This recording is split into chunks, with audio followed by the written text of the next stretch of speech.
ఈరోజు home workout ఎలా చేయాలో చెప్తా పదండి. దానికి ముందు అయితే నాకు ఎనర్జీ ఉండాలి కాబట్టి నేనైతే ఫస్ట్ అయితే ఒక బ్రెడ్ అయితే తీసుకున్నా. పీనట్ బటర్ అయితే రాసుకుందాం. దీనిపైన అయితే టేబుల్ స్పూన్ పీనట్ బటర్ అయితే తీసుకున్నా. వర్కౌట్ చేసే ముందు ఏదైనా తినేసి వెళ్ళాలి, ఎనర్జీ ఉంటది. నువ్వు ఒక బిగినర్ అయితే హోమ్ లో ఎలా వర్కౌట్ చేయాలో తెలియకపోతే ఈ వీడియో చూడు. చాలా మంది బిగినర్స్ కి ఫస్ట్ ఎలా స్టార్ట్ చేయాలో తెలియదు. పుషప్స్, డిప్స్ ఇలాంటివి తీయండి. హెవీ హెవీ వెయిట్స్ ఏం చేయొద్దు. జస్ట్ హోమ్ లో ఎలా వర్కౌట్ చేయాలో చెప్తా. ఇప్పుడైతే సింపుల్ గా ఒక 2 బ్రిక్స్ అయితే తీసుకోండి. ఇటుకలు ఉంటాయి కదా, ఇటుకలు అనేవి తీసుకోండి. నేనైతే 2 బ్రిక్స్ అయితే తీసుకున్నా. ఫస్ట్ దీంతో చెస్ట్ అయితే చేద్దాం. ఇది మిడిల్ చెస్ట్ కోసం. ఇప్పుడు అప్పర్ చెస్ట్ అయితే చేద్దాం.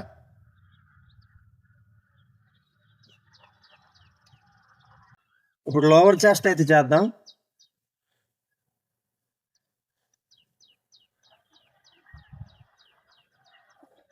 సెకండ్ బైసెప్ వర్కౌట్ అయితే చేద్దాం.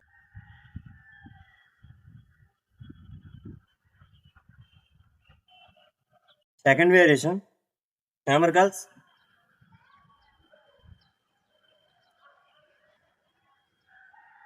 1 డేలో 2 మజిల్స్ ట్రైన్ చేయండి. 3 సెట్స్ చేయండి. టిల్ ఫెయిల్యూర్ దాకా చేయండి. నెక్స్ట్ ఏ మజిల్ చేయాలో కామెంట్ చేయండి. ఉంటా మరి, బాయ్.